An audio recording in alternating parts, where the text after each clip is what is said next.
प्रेम से बोलो सदगुरु कबीर साहिब की जय। संत भक्तों की जय। गुरु गोविंद की जय। साहिब। आज सत्संग का 5वां दिन है।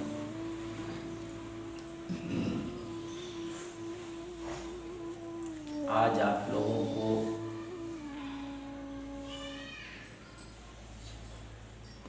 सदगुरु कबीर साहब का एक बीजक ग्रंथ है। जिस तरह से अन्य और ग्रंथ है कि रामायण है, भागवत है, उसी प्रकार से सदगुरु कबीर साहब का एक बीजक ग्रंथ है। तो आप रामायण पढ़ते हैं तो रामायण का सार भगवान राम मिलते हैं। इसलिए रामायण की सारी चौपाइयाँ पढ़ने के बाद पता चलता कि भगवान राम है। गीता पढ़ने के बाद पता चलता है कि भगवान कृष्ण है। उसी तरह से इस ग्रंथ का नाम बीजक पड़ा। बीजक का अर्थ है कि यानी बीज शब्द से बीजक बना है।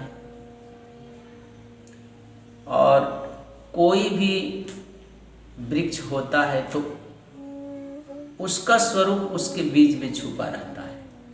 तो बीज तो बहुत छोटा होता है और जब हम उसको डालते हैं तो विशाल रूप पकड़ता है जब खेतों में उसका रोपण करते हैं। तो सदगुरु कबीर साहब ने उसी तरह से इस ग्रंथ का नाम बीजक रखा। साहब कहते हैं कि बीजक ग्रंथ जो है तो कहते हैं बीजक बतावत वित्त को। वित्त मतलब जो सृष्टि आदि काल में जो बीती है कि यह सृष्टि का पूरा वर्णन इसमें करते हैं। कहते हैं कि बीजक बतावत वित्त को जो धन गुप्ता हो, जो गुप्त धन है, तो बीजक जो लगाने वाले होते हैं वही उसका अर्थ लगाता है। तो कहते हैं कि जो धन गुप्ता हो ऐसा शब्द बताओ जीव को बूझत बिरला को। अर्थात यह बातें सभी को समझ में नहीं आते। कहते कोई बिरला ही इस विषय को समझ पाता है। तो बीजक के कुछ अलग नियम होते हैं जो कि रहस्यों से भरा हुआ है। तो इसी बीजक ग्रंथ के प्रथम रामायणी में सदगुरु कबीर साहब कहते हैं, यानी कि मनुष्य के और पूरी ब्रह्मांड के सृष्टि रचना के बारे में बताते हैं कि आखिर यह रचना कैसे हुआ। क्योंकि यहाँ पर जो भी हुआ पाप पुण्य, तो जब आकाश चंद्र तारा सूर्यगण हुए तब पृथ्वी ठहरी, तब यहाँ पर मनुष्य आए, तब न पाप पुण्य हुआ,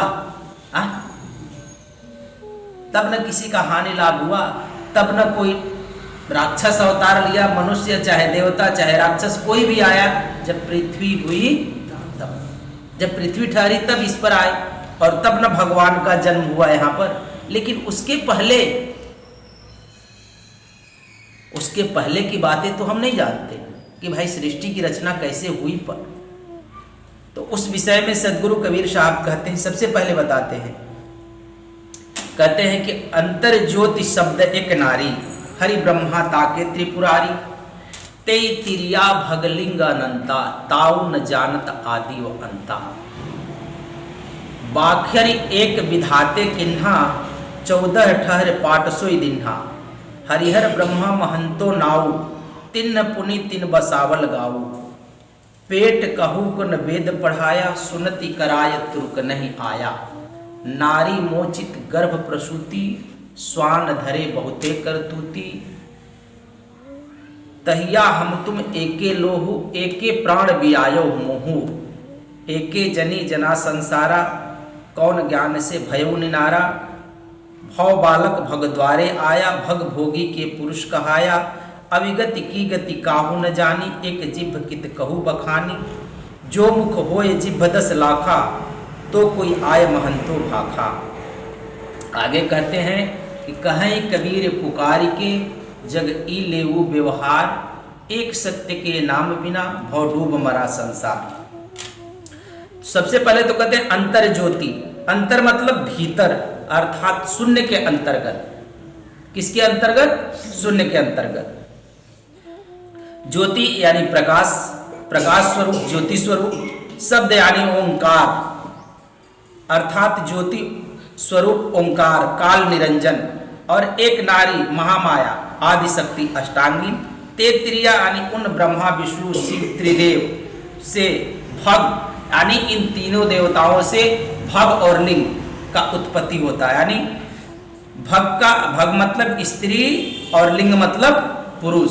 कहते हैं कि इन महामाया से और त्रिदेवा से अनंत प्रकार के यहाँ पर स्त्री और पुरुष उत्पन्न होते हैं। बाखरी मतलब एक ब्रह्मांड की रचना किया किसने?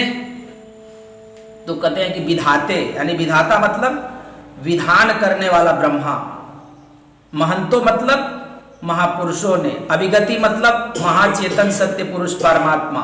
एक सत्य के नाम भी मतलब एक अकह विदेह सत्य नाम सार शब्द सत्य पुरुष परमात्मा। सदगुरु कबीर साहब कहते हैं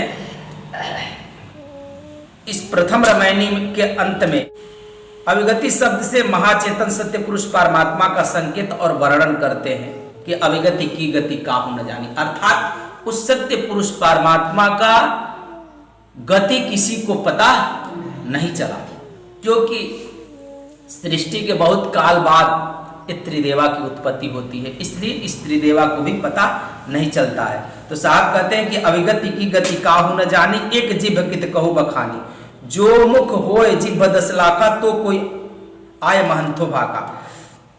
ठीक इसी प्रकार से और रवैनी में साहब बहुत सारी बातें कहे हैं कि तेही साहब के लागो साथा दुई दुख मेटी के हो सनाथा।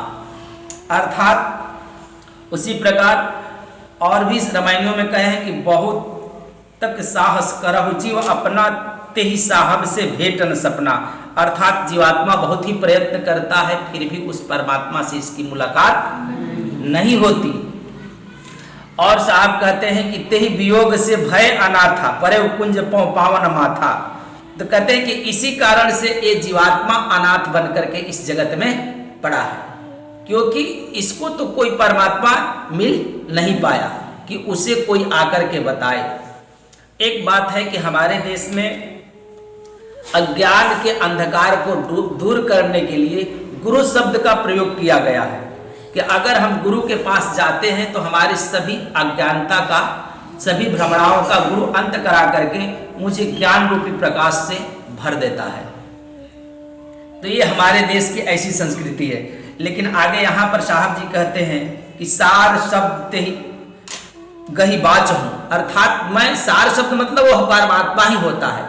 कहते हैं कि मैं उस परमात्मा को जान करके ही हम आपको यह बीजक का संदेश दे रहे हैं। तो कहते हैं कि सार शब्द गही बाच हूं, मानहु एतबारा हो, आदि पुरुष एक वृक्ष है, निरंजन है डारा। तो कहते हैं कि आदि पुरुष एक वृक्ष है, अर्थात वह निरंजन जो है एक वृक्ष के समान है, उसी से एक समस्त सृष्टि की रचना हुई है। लेकिन एक बात कहते हैं कि सार शब्द गई बात हो, अर्थात मैं परमात्मा को जान करके ये बातें सब हम कह रहे हैं, अनजाने में नहीं कह रहा हूं। तो कहते हैं कि बीजक ग्रंथ के अंतर्गत कई स्थलों से सदगुरु ने चेतन सत्य पुरुष परमात्मा का संकेत युक्त वर्णन करते हैं। तो ये प्रथम रामायणी में सदगुरु कबीर साहब बहुत सारी बातें बताते हैं, लेकिन सबसे पहले हमें बहुत कुछ जान लेने के बाद तब हम ये रामायणी के पद की तरफ बढ़ेंगे। तो साहब सदगुरु कबीर के प्रमाणों से यह सिद्ध हुआ कि आदि सृष्टि में सर्वप्रथम सर्वोपरि सर्व का आदि कारण अधिष्ठान मूल स्वरूप परम विशुद्ध एक अद्वितीय महाचेतन सत्य पुरुष परमात्मा ही विद्यमान था। उस समय में कोई और अवतारी पुरुष नहीं थे, और उसी के साथ नीचे अभिन्न चेतन आत्माएं भी स्थित थी। कहते हैं कि एक परमात्मा था और उसके साथ बहुत सारी चेतन आत्माएं भी अभिन्न रूप से वहां पर स्थित थी। अर्थात उस चेतन सत्य पुरुष परमात्मा सत्ता के साथ अभिन्न चेतन आत्मा सत्ता का भी संबंध था। जैसे में सदगुरु कहते हैं, कबीर साहब कहते हैं कि जासे नाता आदि का बिसर गया सब ठौर, और 84 के बस परा कहे और की और। कहते हैं कि जिस व्यक्ति की नाता इस महामाया से लग गया, अर्थात इस संसार में जब से हम आ गए और माया का संसर्ग हुआ, तो कहते हैं कि वह परमात्मा का स्थान सबसे पहले जहां था उस परमात्मा के संग और साथ था, तो उसका नाता यानी जासे नाता आदि का, तो उस ठौर का स्थान का पता वो भूल गया और रहने वाला कहीं और का था और बताने लगा कहीं और का। हम तो परमात्मा के यहाँ के रहने वाले थे, लेकिन जब हम यहाँ पर बिछुड़ करके वहां से जब आ गए तो हम कहा क्या यहाँ पर तो बहुत सारे देवी देवता हैं, तो कोई शिव कहने लगा, यहाँ पर बहुत सारे धर्म हैं, हिंदू मुसलमान बौद्ध जैन ईसाई, और इसमें भी बहुत सारी देवी देवता भी हैं। तो यहाँ पर हम नाना प्रकार के देवी देवता को हम पूजा याचना करने लगे और रहने वाले थे सत्य पुरुष परमात्मा के यहाँ का। तो यहाँ पर जब आए तो स्वर्ग जल लोक भूअर लोक साकेत लोक वैकुंठ कैलाश धाम यानी नाना प्रकार के लोक आदि का यहाँ पर मनुष्य चिंतन मनन करने लगा। रहने वाला कहीं और का था, लेकिन जब भूल बंधन पड़ गया तो अपना नाता कहीं और का बताने लगा। इसलिए साहब कहते कि जासे नाता आदि का बिसर गया सब ठौर और 84 के बस पड़ा। यानी जब 84 लाख योनियों में जब इसको नाना योनियों को जब धारण किया, एक तो भूल में पड़ गया, तो भूल में पड़ गया, जब यहाँ आया तो कहते कि 84 के बस पड़ा, 84 के अधीन हो गया, यहाँ माया के अधीन हो जाता है।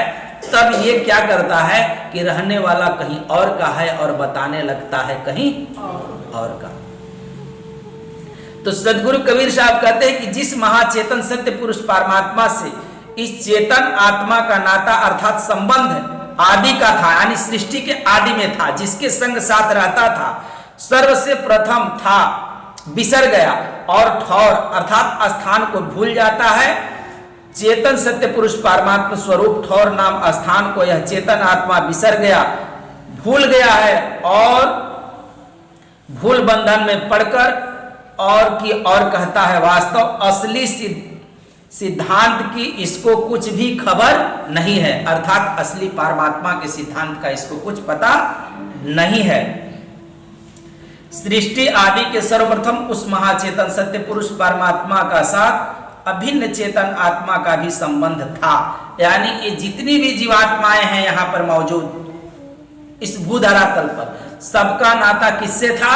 तो वो सत्य पुरुष परमात्मा से था। लेकिन जब ये कच्ची देह का निर्माण किया, हम काल के जाल में फंस गए, तो रहने वाले कहीं और के थे और बताने लगे कहीं और के। इसलिए सदगुरु कबीर साहब कहते हैं कि अंतर ज्योति शब्द एक नारी हरि ब्रह्मा ताके त्रिपुरारी। तो सदगुरु कबीर साहब कहते हैं कि आदि सृष्टि के सर्वप्रथम उस महाचेतन सत्य पुरुष परमात्मा से जो प्रथम एक चेतन आत्मा पृथक होती है, अर्थात उससे अलग होती है। क्या होती है? उससे हटती है। कहते हैं कि सर्वप्रथम उससे अलग होती है। तो इसका मतलब है कि उस समय में कुछ भी नहीं होगा, खाली परमात्मा होगा और जीवात्माएं मौजूद होगी। तो कहते हैं कि उस समय में जब पृथक होती है, अर्थात शून्य के अंतर्गत स्थित हुई, सदगुरु ने उसी आत्मा से जड़ सृष्टि का वर्णन करते हैं। कहते हैं कि जो उस समय में एक चेतन आत्मा परमात्मा के संग साथ से अलग हटती है, तो उसी से जड़ सृष्टि का जितना भी जड़ सृष्टि हुआ, तो उस चेतन आत्मा से ही जड़ सृष्टि का रचना हुआ। शून्य के अंतर्गत ज्योति स्वरूप ओंकार ब्रह्म निरंजन और एक नारी नाम की उसकी इच्छा शक्ति स्वरूप माया महामाया आद्या आदि शक्ति अष्टांगिन के सत्य संकल्प से, अर्थात उस समय में तो मतलब कि उसकी एक इच्छा जगती है अंदर में, और जैसे ही इच्छा जगती है तो एक नारी भी प्रकट होती। कहते इच्छा रूप नारी अवतारी। तो इच्छा शक्ति से एक स्त्री उत्पन्न होती है। सबसे पहले तो कहते हैं कि अंतर ज्योति शब्द एक नारी, तो कहते हैं वहां पर इच्छा जब हुई तो उसको नारी उत्पन्न हुई, और एक ब्रह्म निरंजन और एक आद्या महामाया नारी से 3 पुत्र उत्पन्न होते हैं, जिसका नाम कहते हैं अष्टांगिन के सत्य संकल्प से। कैसे उत्पन्न होते हैं? तो संभोग से नहीं बल्कि सत्य संकल्प से उत्पन्न होते हैं। उसका नाम रखते हैं रजोगुण प्रधान ब्रह्मा, सतोगुण प्रधान विष्णु और तथा तमोगुण प्रधान शिव, ये 3 पुत्र उत्पन्न होते हैं।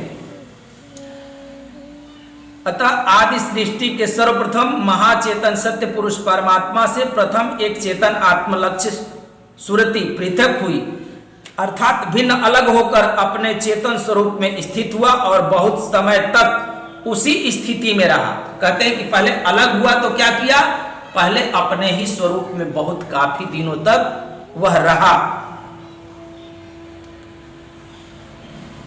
तत्पश्चात उस लक्ष्य अपने चेतन स्वरूप से भी पृथक होकर अधोमुख अर्थात अपने चेतन स्वरूप के नीचे अंतर नाम भीतर अर्थात शून्य की सीमा के अंतर्गत गिरकर स्थिर हुआ।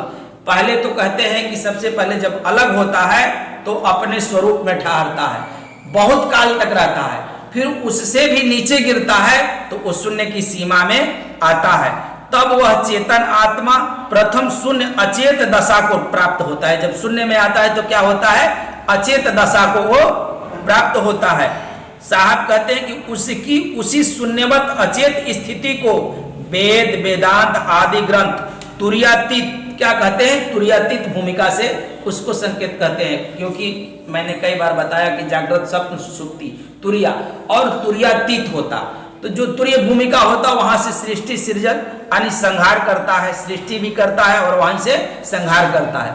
लेकिन तुर्यातीत जो भूमिका होती है वहां पर समस्त सृष्टि को लेकर सोने का स्थान है उसका, कि सभी को समेट करके वो अपने में लेकर के लय होता है।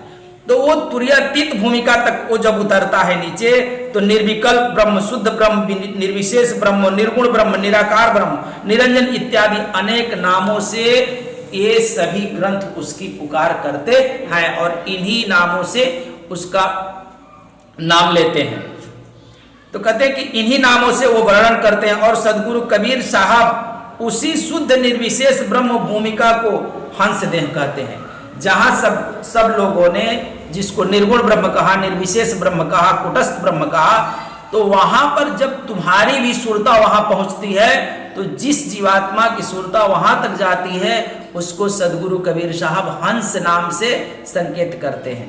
क्या कहते हैं, हंस नाम देते हैं। कहते हैं हंस देह कहते हैं क्योंकि चेतन आत्मा का लक्ष्य अपने चेतन स्वरूप से अधोमुख अर्थात नीचे उतरकर शून्य के सीमा में गिरकर जो शून्यवत अचेत स्थिति को प्राप्त हुआ है तथा सुरति और शून्य का जहां एकीकरण शून्य एकाकार हुआ उसी को हंस देह कहते हैं। कहते हैं कि जहां गिरने के बाद सुरता और शून्य का एकीकरण होता है, मतलब ख्याल और शून्य अचेत था तो अचेत में एक सुरता जाती है, तो जब एकीकरण होता है तो वहां पर एक मन उत्पन्न होता है। जब मन उत्पन्न हुआ तभी वो कहा कि मैं एक हूं और बहुधा प्रकार की सृष्टि की रचना करूं, ऐसे उसके मन में संकल्प होते हैं। तो सदगुरु कबीर साहब ने इस ग्रंथ में पहली, दूसरी और तीसरी रामायणी में सिर्फ सृष्टि रचना के ही बारे में सब कुछ बताया है।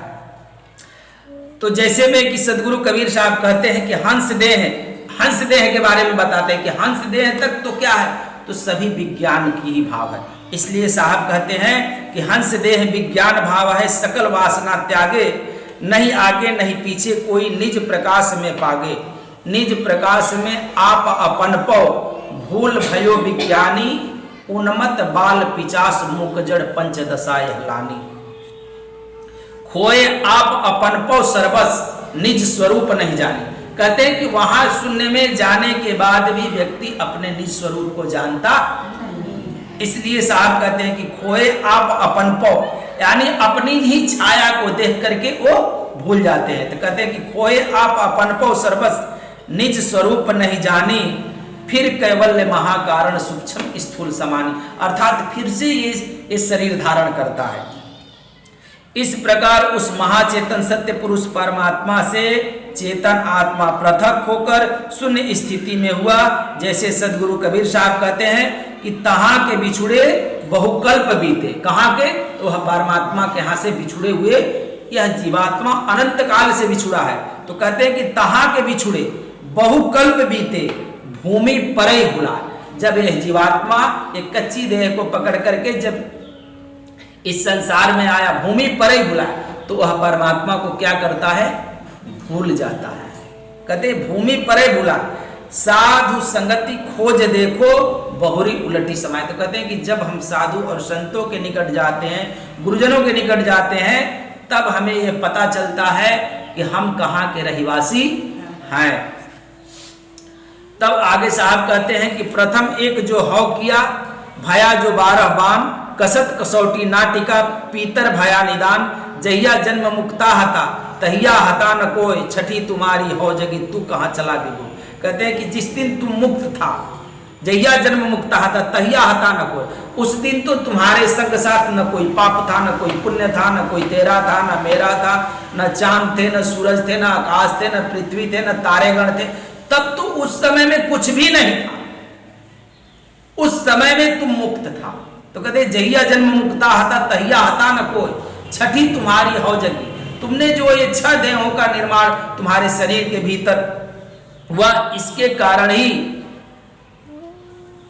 तू कहीं और के रहने वाला और बताने लगा कहीं और के। तो कहते छठी तुम्हारी हो जगी, तू कहाँ चला बिगो।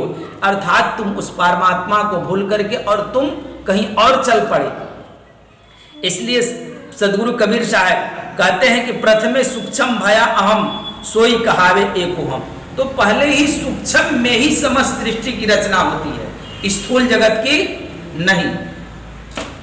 तो सदगुरु कबीर साहब कहते हैं कि शून्य में आत्मा के लक्ष्य की प्रथम शून्यमत अचेत स्थिति को ही हंस देह कहते हैं, और शून्य में लक्ष्य के जागृत होने पर उससे जो एकोहम रूप में सूक्ष्म स्फुरण उत्पन्न हुआ भी, वही एकोहम ओम शब्द के रूप में परिणित हो गया। अतः एकोहम शब्द से ही ओम, सोहम, ररंग इत्यादि उत्पन्न हुए।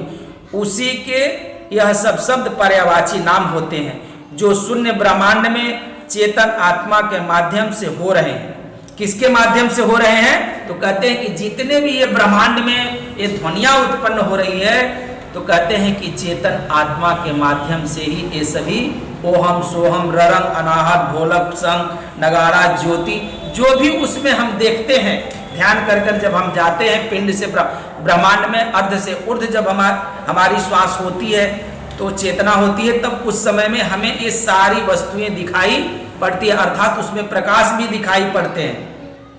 कहते हैं कि ध्वनि प्रकट होने के पश्चात और ज्योति अर्थात प्रकाश प्रकट हुआ, अतः उसी को ज्योतिर्मय कैवल्य देह भी कहते हैं।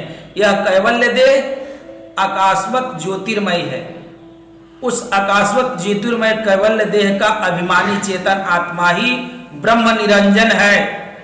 कहते हैं कि जितने भी ये सब ज्योतिर्मय आकाशवत दिखाई पड़ा और जितने भी घंट, शंख, नगाड़ा जो भी हमें बजते हुए सुनाई पड़ा, तो ये सब का साक्षी और ये सब का कर्ता धर्ता कौन है? तो काल पुरुष निरंजन ही है, ब्रह्म निरंजन है। अतः उस चेतन आत्मा से शून्य के अंतर्गत प्रथम ओम शब्द तथा ज्योति अर्थात प्रकट हुआ। तदनंतर उसी चेतन आत्मा को एकोहम के पश्चात बहुत श्याम अर्थात मैं बहुत रूप से हो जाऊं, अर्थात बहुत प्रकार की सृष्टि की रचना करूं, इस प्रकार का इच्छा शक्ति उसके भीतर उत्पन्न होता है। मैंने पहले ही बताया कि एकोहम बहुत श्याम प्रजाता, यानी बहुधा प्रकार की मैं सृष्टि की रचना करूं। तो साहब कहते हैं कि ओम शब्द में वह चेतन आत्मा अपनी स्थिति कर गया और वही अपना ज्योतिर्मय ओम सच्चिदानंद स्वरूप स्वयं स्वीकृत कर उस ज्योति प्रकाशमय ओम शब्द का अभिमानी हुआ, अर्थात उसी समय में उसके अंदर एक अहम जगा।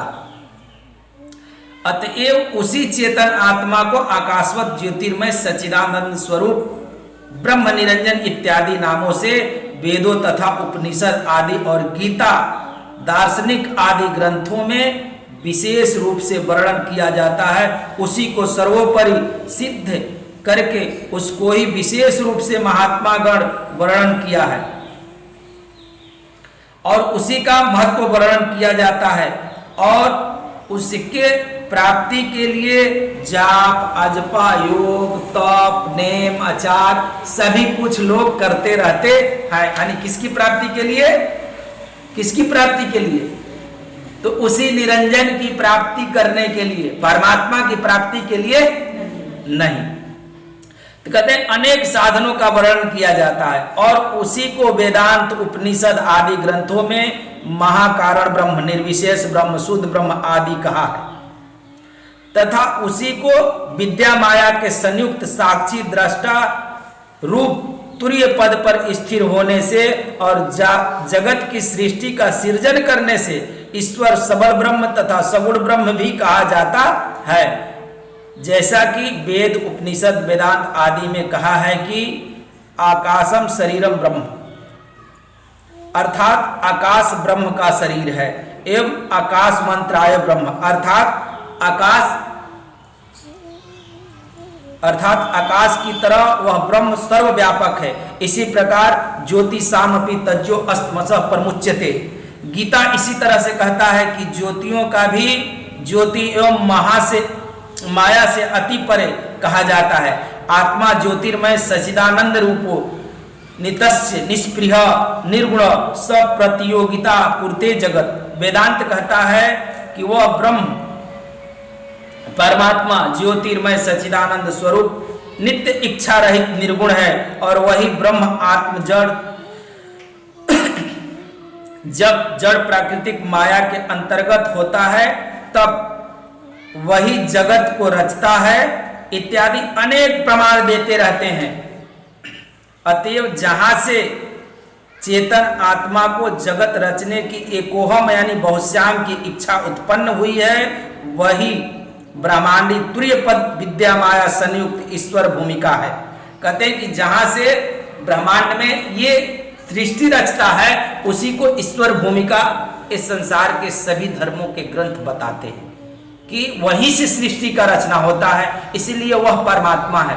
लेकिन उसको ईश्वर कहते हैं लोग, लेकिन जो असली परमात्मा है उससे कहीं अलग है। हम जिसके बाह्य क्रियाओं में पूजा पाठ है, यहाँ पर जितने भी अवतारी पुरुष आए हैं तो अवतारी पुरुष हैं, जितने सिद्ध पुरुष हुए तो हम उसी की पूजा पाठ करने लगते हैं, बल्कि असली परमात्मा को हम नहीं करते, छोड़ देते हैं। तो वही साहब जी कहते हैं कि ज्योति स्वरूप ओंकार ईश्वर ब्रह्म निरंजन और उसकी इच्छा शक्ति रूप में प्रगट महामाया आदि शक्ति अष्टांगिन के संकल्प शक्ति से अयोनिज रजोगुण प्रधान तथा सतोगुण प्रधान विष्णु और तमोगुण प्रधान शिव जी। तो कहते हैं कि इन लोगों की संकल्प शक्ति से ये तीनों उत्पन्न होते हैं। कौन कौन? ब्रह्मा, विष्णु और कहते हैं कि सत्यो संकल्प शक्ति से। तो सदगुरु कबीर साहब अब रामायणी की तरफ, यानी पहले शब्द में कहते हैं कि अंतर ज्योति शब्द एक नारी, हरि ब्रह्मा ताके त्रिपुरारी। तो कहते हैं कि इस प्रकार उस ज्योति स्वरूप ओंकार ब्रह्म निरंजन और माया आद्या शक्ति से प्रथम त्रिगुण प्रधान, कहते हैं कि अंतर ज्योति शब्द एक नारी, तो उनसे कौन उत्पन्न होता है? तो ब्रह्मा, विष्णु, महेश। तो कहते हैं कि प्रथम त्रिगुण प्रधान ब्रह्मा, विष्णु और शिव की उत्पत्ति का वर्णन करके अब इन तीनों देवताओं से अनंत स्त्री और पुरुष की तथा अस्थावर जंगम आदि की सृष्टि का वर्णन सदगुरु कबीर साहब करते हैं। तो कहते हैं ते तिरिया भगलिंगा अनंता, यानी अनंत प्रकार से कैसे उत्पन्न होते हैं इस विषय में कह रहे हैं। कहते हैं कि अतः इसके पश्चात उस महामाया आद्या शक्ति के सहित उन तीनों ब्रह्मा, विष्णु और शिव देवों से भग और शिव से लिंग शब्द से बोधित होने वाले अनंत अर्थात असंख्य अनेक स्त्री और पुरुष मानसिक, अब पहले तो सत्य संकल्प शक्ति से उत्पन्न हुआ था, अब कहते हैं कि मानसिक से उत्पन्न होता है, यानी इनके मन के चाहने से ये सभी उत्पन्न हो रहे हैं स्त्री और पुरुष। कहते हैं कि मानसिक सत्य से उत्पन्न हुए, किंतु उन तीनों देवों ने भी अपनी आदि उत्पत्ति और अंत यानी प्रलय विनाश को नहीं जाना। कौन कौन? तो इन त्रिदेवा ने भी अपनी उत्पत्ति यानी जन्म और मृत्यु के बारे में नहीं जाना, वो कुछ जाने नहीं। सबसे पहले दोनों ने यानी निरंजन और महामाया ने मिलकर के सत्य संकल्प शक्ति से क्या करता है, तीन पुत्रों को उत्पन्न करता है, ब्रह्मा विष्णु महेश को। और उसके पश्चात वो क्या होता है कि ये लोग मानसिक संकल्प से, मानसिक सत्य से, मन में जो सत्य उनको आता है उससे अब समस्त सृष्टि की रचना करते हैं। तो कहते हैं कि ये मानसिक सत्य से बहुत सारे स्त्री और पुरुषों को उत्पन्न करते हैं। इसलिए कहते हैं जबकि ये लोग अपने बारे में, अपने जन्म के बारे में और सृष्टि के बारे में भी इनको कुछ पता नहीं रहता, इसी प्रकार वह जगत सृष्टि के भी आदि अंत को भी नहीं जान सकते। तत्पश्चात जब उन तीनों देवों ने अपनी माता आदि शक्ति आद्या से पूछा, तब उसके बताने पर उनके अपनी तथा जगत सृष्टि की उत्पत्ति का ज्ञान हुआ। जब उन लोग किससे पूछता है तो अपनी माता आद्या से पूछता है। अब साहब कहते हैं कि विश्व ब्रह्मांड की उत्पत्ति का वर्णन करते हैं तीसरे शब्दों में। कहते हैं कि तत्पश्चात सृष्टि के अधिकारी रजोगुण प्रधान होने के कारण क्रियाशील ब्रह्मा जी ने एक बाखरी यानी बाखरी एक विधाते खिन्ना 14 ठहर पाट सोई दिन्हा। तो उस विषय में साहब कहते हैं कि उस समय में दक्षिण ब्रह्मा जी ने एक बाखरी नाम अर्थात विशाल ब्रह्मांड रूपी गृह भवन का निर्माण किया और उस ब्रह्मांड रूप भवन महल को 14 स्थान में पाट दिया। जैसे मकान को बीच बीच में पाट कर महल बनाया जाता है, उसी प्रकार बीच के 14 स्थानों में पाट करके 14 महल रूप 14 भुवन को बनाया। उसी पश्चात ब्रह्मा ने वेदों को प्रकट किया और उसके 14 भुवनों में प्रचार कर दिया और समस्त संसार में वेदोक्त कर्मकांड, योग, दान, होम, जप, तप, व्रत, योगादि का प्रचार किया। इस प्रकार समस्त संसार के 14 विद्याओं का भी सर्वत्र प्रचार हो गया। तो कहते हैं कि ब्रह्मा जी क्रियाशील होने के कारण ये पूरे ब्रह्मांड की रचना किया और उसमें 14 ठहर तक पाठ लगाए। एक मकान को देखो बनाया जाता है तो उसमें पाया दिया जाता है, उसी तरह से कहते हैं कि इस यहाँ पर 14 स्थानों में उन्होंने पाटा और जब ये निर्माण हो गया तो फिर तुरंत वेद को प्रकट किया और वेद प्रकट होने के कारण कहते हैं कि 14 स्थान में उन्होंने क्या किया, इसका विभाजन कर दिया और 14 विद्याओं में उन्होंने बनाया। एक विद्या में नहीं बल्कि अलग अलग विद्याओं में इस वेदों का प्रचार हुआ। उसका नाम 14 का नाम बताते हैं साहब कि पुराण, न्याय, मीमांसा, धर्म शास्त्र मिश्रिता वेद स्थान विद्या नाम सर्वस्य चतुर्दश। इस प्रकार ब्रह्मा, विष्णु और महेश नाम के महान पुरुष सृष्टि रचना के अधिकारी तीनों देवताओं ने पृथक पृथक अर्थात अलग अलग 3 बसावल गांव यानी 3 ग्राम बनाए। अतएव उन तीनों ग्रामों में अपने लिए 3 ग्राम यानी वैकुंठ लोक, ब्रह्मलोक और कैलाश यानी शिवलोक तथा भू भव स्व ये स्वर्ग, मृत्यु और पाताल ये 3 गांव बसाए। 3 पुनि 3 बसावल गाँव। आगे साहब कहते कि तत्पश्चात पुनः उन तीनों देवताओं ने पृथ्वी के 9 खंड और विश्वरूप ब्रह्मांड की रचना की। सृष्टि रचना होने के पश्चात मनुष्य अनेक प्रकार के कर्मों के करने में लग गए। तदनंतर महर्षियों ने 6 दर्शन शास्त्र की रचना की करके सर्वत्र संसार में प्रचार कर दिया। उन 6 दर्शनों के नाम हैं मीमांसा, वैशेषिक, न्याय, योग, सांख्य और वेदांत। पूर्वोक्त यह 6 आस्तिक दर्शन कहे जाते हैं। कौन सा दर्शन हुए? आस्तिक। कहते हैं कि उसके पश्चात यानी मीमांसा, वैशेषिक, न्याय, योग, सांख्य और वेदांत ये 6 आस्तिक दर्शन हुए। तत्पश्चात अब देहात्मवादी नास्तिक ने भी भिन्न भिन्न अपने अन्य 6 दर्शनों की रचना की। तो कहते कि ये तो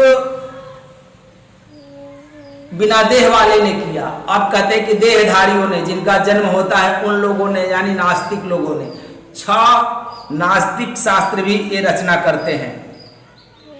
कहते हैं कि 6 आस्तिक दर्शन हुए और 6 नास्तिक दर्शन हुए। तो नास्तिक दर्शन में कौन कौन सा नाम आ रहे हैं? कहते हैं कि उनके नाम ये है चरवाक दर्शन, सौत्रांतिक दर्शन, वैभाषिक दर्शन, योगाचार्य दर्शन, माध्यमिक दर्शन और जैन दर्शन। ये 6 दर्शन नास्तिक दर्शन कहे जाते हैं। कहते हैं कि 6 आस्तिक हुए और 6 नास्तिक, तो सभी मिलाकर के 12 दर्शन हो गए। उन 12 दर्शन का संग्रह हो गया, यानी 12 दर्शन हो गए, अर्थात बौद्ध, न्याय, सांख्य, जैन, वैशेषिक तथा जैमिनी 6 दर्शन है। इनमें सौत्रांतिक, वैभाषिक, योगाचार्य और माध्यमिक भेद से बौद्ध दर्शन के 4 भेद हैं तथा निरीश्वर और एगेश्वर से सांख्य के 2 भेद हैं। पूर्वोक्त भेद से मीमांसा के भी 2 भेद हैं। वैशेषिक का न्याय में भी अंतर्भाव कर उसके स्थान में चरवाक लेने से 12 दर्शन हो जाते हैं। अर्थात कितने हो गए? 12 दर्शन तथा भेषधारी 6 दर्शन और उनके 96 पाखंड हैं। कहते हैं कि भेषधारियों ने ये 6 दर्शन को 96 प्रकार के ग्रंथों की रचना किया और 96 प्रकार के पाखंड यहाँ पर खड़े हो गए और समस्त संसार के जीव इन्हीं दर्शन शास्त्रों में फंस करके इन्हीं ग्रंथों में परमात्मा को ढूंढते फिरता। अब कहाँ जाओगे तुम?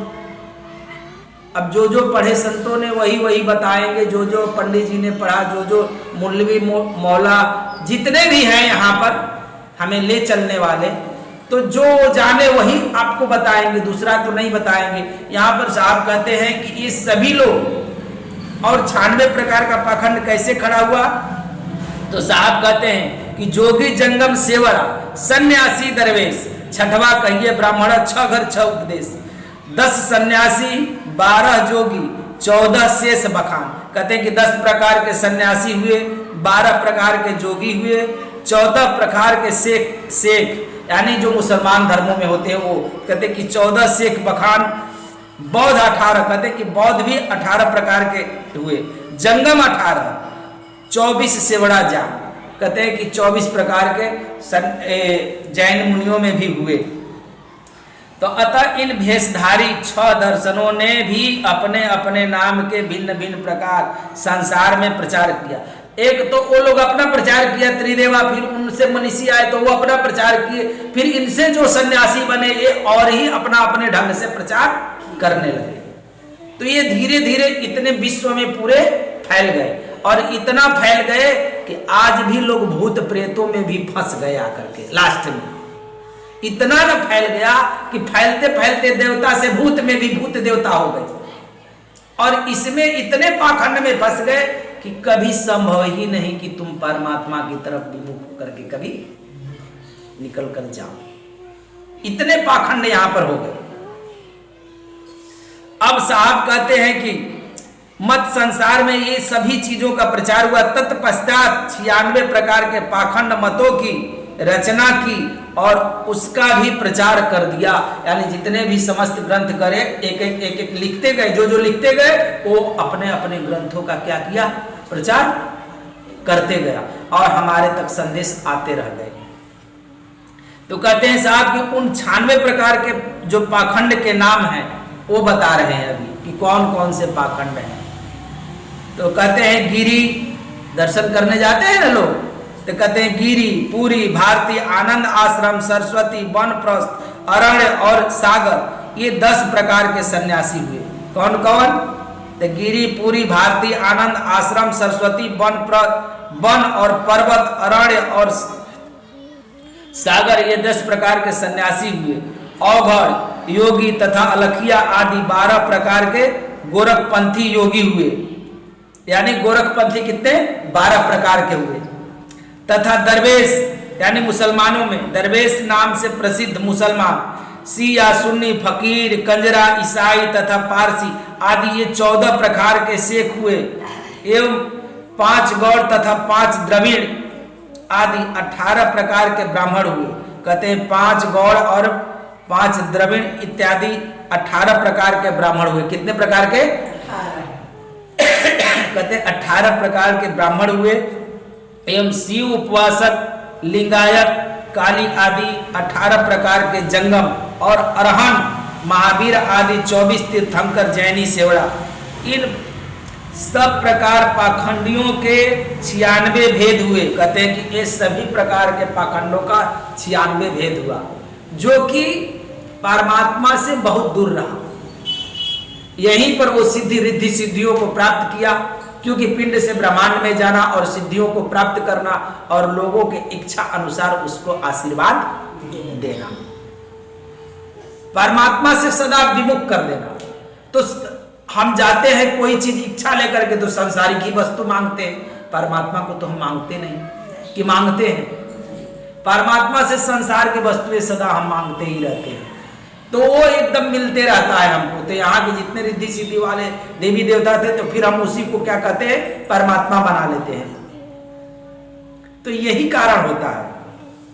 इसलिए सदगुरु कबीर साहब ने बल देकर कहा कि ये सभी पाखंड में ही आते हैं। इस प्रकार संसार में अनेक मत और संप्रदाय का प्रचार होने से समस्त मानव प्राणी परस्पर कलह तथा द्वेषा अग्नि में जलने लगे। कहते हैं कि सबके अपने अपने मत हो गए, तो उनकी अपनी अपनी विचारधारा हुई, अपनी अपनी समझ हुआ, तो एक दूसरे से सबका विचार और मत मेल खाता नहीं था। इसके कारण सब अपने में परस्पर लड़ने झगड़ने लगे कि हम बड़े कि हम बड़े।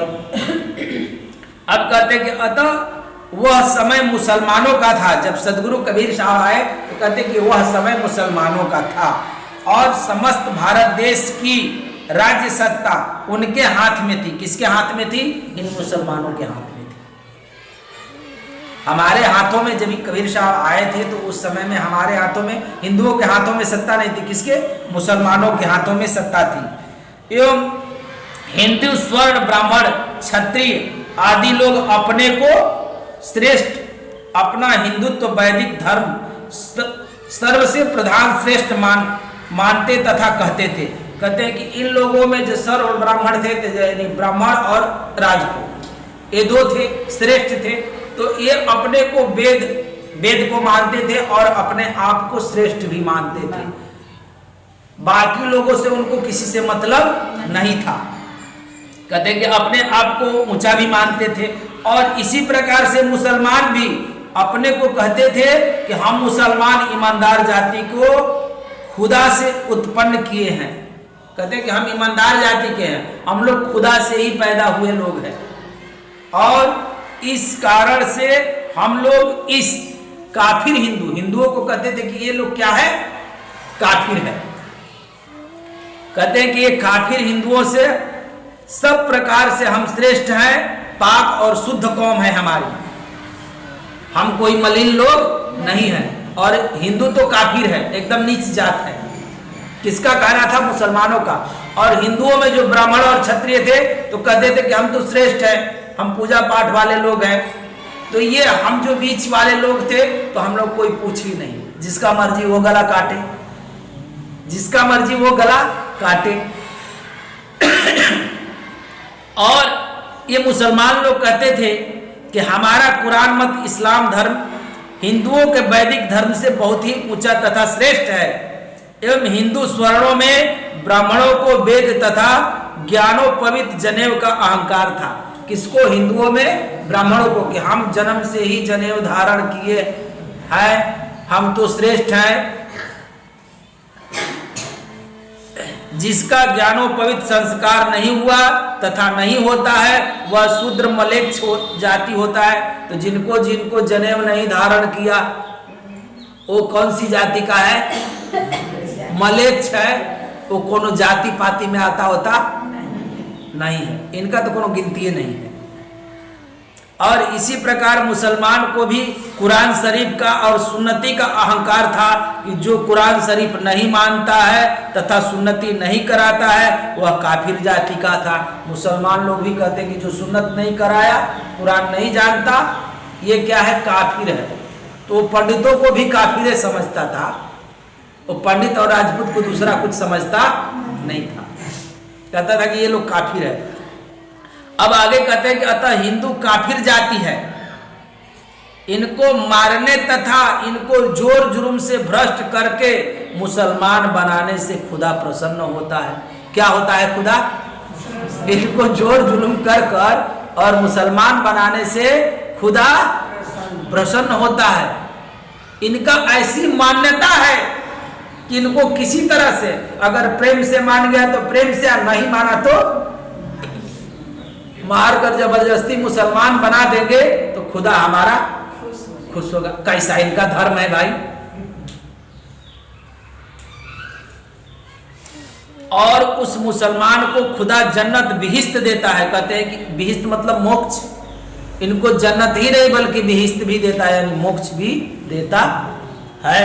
अतः उस समय मंदिर ढाए जाते थे तथा राम कृष्ण शिव देवी देव आदि की मूर्तियां खंडित की जाती थी और हिंदू स्वर्ण ब्राह्मण क्षत्रिय आदि की सुंदर बहु बेटियां छीनी जाती थी और उनका सतीत्व धर्म नष्ट किया जाता था। एवं स्वर्ण ब्राह्मण क्षत्रिय आदि तथा अन्य जाति को जोर जुर्म जबरदस्ती से भ्रष्ट करके मुसलमान बनाया जाता था। कब? जब कबीर साहब के समकालीन जब आए हुए थे तब, उस समय में, आज से 600 बरस पहले। इस तरह से हिंदुओं के साथ किया जाता था। कौन करता था? तो यहाँ के मुसलमान। और वेदोक्त कर्म धर्म यज्ञ होमादि करना भी उस समय में हिंदू स्वर्णों को दुष्कर यानी कठिन हो गया था। इस प्रकार उस समय बादशाह तथा नवाब मुसलमानों द्वारा समस्त भारत देश में घोर अत्याचार छाया हुआ था तथा नित्य प्रतिदिन मुस्लिम झगड़ा करते थे, जिसमें हजारों लाखों हिंदुओं मारे जाते थे। कहते कि उस समय में जानबूझ करके जबरदस्ती मुसलमान लोग झगड़ा करते थे और लाखों हिंदुओं का कत्लेआम होता था और धर्मांतर किए जाते थे। उन लोगों का धर्म परिवर्तन किया जाता था, यानी मुसलमान बनाया जाता था कि रहना है तो मुसलमान बन करके रहो और नहीं तो हिंदू बनोगे तो गला जाएगी, कटेगी। हिंदू स्वर्ण ब्राह्मण क्षत्रिय में फूट थी। कहते कि हिंदुओं में उस समय में फूट था। इस कारण से ये लोग उनके साथ सामना करने में शक्तिहीन थे, क्योंकि एक तो ब्राह्मण और क्षत्रिय अलग थे और अन्य अन्य जातियां अलग थी, बट गई थी, तो हिंदुओं में फूट हो गया था और मुसलमान तो अपना एकजुट था। इसलिए हिंदू कमजोर पड़ने के कारण ही वो अत्याचार इतना करते थे। और आज भी इस समय की परिस्थिति भी वो 600 वर्ष पहले वाली हो गई है, क्योंकि ब्राह्मण और क्षत्रिय अलग हो गए, अन्य जाति अलग हो गई, तो तुम थोड़ा हो जाओगे, यादव अलग हो जाएगा, कुशवाहा अलग हो जाएंगे, बनिया अलग हो जाएगा, तो और थोड़ा थोड़ा हो जाओगे, तो मुसलमानों की संख्या क्या हो जाएगी? अधिक हो जाएगी। तो जब चाहेगा तब क्षत्रियों को भी जुर्म करेगा, कुशवाहा को भी जुर्म करेगा, बनियों को भी जुर्म करेगा, अहिर को भी जुर्म करेगा, चमार को भी जुर्म करेगा, सब पर तब पारापारी जुर्म करेगा। तो ये इन लोगों की नीति है कि ये लोग आकर के हिंदू धर्म के लोग एकदम सरल और साज होते हैं, तो इनको कोई भी फूट डाल करके अपनी तरफ खींच लेता है।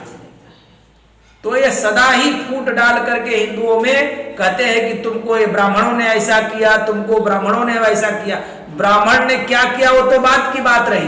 ब्राह्मण कभी किसी को गला काटा है? लेकिन दिखाएगा कि मटका बांध करके तुमको झाड़ू बांध करके ऐसे चलाता था, नहीं, वो तो सिर्फ चलाता ही था ना, तुम तो पूरा गला ही काट लेता था। तो जब हम भी पढ़े लिखे हो गए, आज एकदम सर सफाई से शुद्धता से रहने लगे, हमारे पास भी धन हो गया, तो हमें क्या करना चाहिए? अपने धर्म की रक्षा करनी चाहिए कि मुसलमानों का समर्थन करना चाहिए? अपनी धर्म का रक्षा करना चाहिए, क्योंकि धर्म की रक्षा करने से ही हम बच सकते हैं यहाँ पर। तो उस समय की परिस्थिति ऐसी थी और आज भी परिस्थिति ऐसी ही नजर आ रही है। आज भी परिस्थिति ऐसी ही नजर आ रही है कि सब अलग अलग फूट गए। तो फूटने से मुसलमानों का वर्चस्व बढ़ रहा है इस देश में। कितने बार इन लोगों ने देश को तोड़ा और तोड़ करके इस्लामिक राष्ट्र बनाया, और अभी भी यहाँ पर मुसलमान खड़ा है, ये है, फिर से बांटने के लिए खड़ा है। तो ऐसे कब तक चलेगा? जब हिंदू राष्ट्र हो गया तो इसको बांटना चाहिए वापिस। तो हिंदू राष्ट्र हो गया, फिर भी इसको ये लोग बांटने के लिए वापिस तैयार है। पाकिस्तान ले लिया, बांग्लादेश ले लिया, तो तुम उस मुल्क में जाओ। हिंदुस्तान में तो रहने का कोई अधिकार ही नहीं होना चाहिए। तो फिर यहां पनप गए। और इन लोग तो पहले तो क्या होता था, पहले यहां पर हम लोगों को बड़ा सही सलामत से ठगते हैं लोग। पहले कहते हैं कि 2 बच्चा पैदा करो, और अब कहते हैं कि जिनकी जितनी संख्या उतनी हिस्सा। पहले कहते थे कि 2 ही बच्चा करो, 2 बच्चा करोगे तो कम परिवार सुखी परिवार। अब कहते हैं कि जिसकी जितनी संख्या उतनी हिस्सा। तब संख्या के आधार पर हिस्सा लगाएंगे। तो देखो मुसलमानों की संख्या यहाँ पनप गई, तो फिर एक राष्ट्र दो, फिर सबको अलग अलग दो। तो साहब इस समय कहते हैं कि उस समय में हिंदू क्या थे? शक्तिहीन थे, क्योंकि इनको परस्पर क्या था? कलह था, आपस में मतभेद था। ऐसे समय में कोई बीच का मार्ग पकड़कर उसमें शांति स्थापना करने के अतिरिक्त और दूसरा कोई उपाय नहीं था। क्योंकि कबीर साहब का आगमन हुआ तो उस समय में इनके बैर भाव में जो एक एक दिन में हिंदुओं को दबाना, सताना, मुसलमान हिंदू हमेशा लड़ना, तो उस समय में इसके बीच में शांति स्थापना करने वाला कोई यहाँ पर दिखाई नहीं पड़ता था। कहते हैं कि सदगुरु कबीर साहब उस समय में सत्य सनातन धर्म के महान आध्यात्मिक नेता थे। सदगुरु कबीर साहब जब आए तो किस चीज का नेता बने? तो कहते हैं कि सनातन धर्म का सबसे पहले उन्होंने नेता बना, और सत्य का प्रचार करने वाले थे। वो जो सच्चाई था उसका प्रचार करते थे। अतः हिंदू और मुसलमानों में शांति स्थापना करना उनका कर्तव्य था। इसलिए उन्होंने अपना सत्य उपदेश देना प्रारंभ किया कि ए हिंदू और मुसलमानों। अब क्या कहते हैं हिंदू और मुसलमान को, इस विषय में मैं कल बताऊंगा। क्योंकि आगे कहते हैं कि पेट न काहू को वेद पढ़ाया और सुनती कराए तुरुक नहीं आया। यानी पेट से, अपनी माँ की पेट से कोई वेद सीख कर आता नहीं है, और ना ही कोई मुसलमान सुन्नत करा कर आता है। तो इस विषय में हम कल बताएंगे। प्रेम से बोलिए सदगुरुदेव की जय।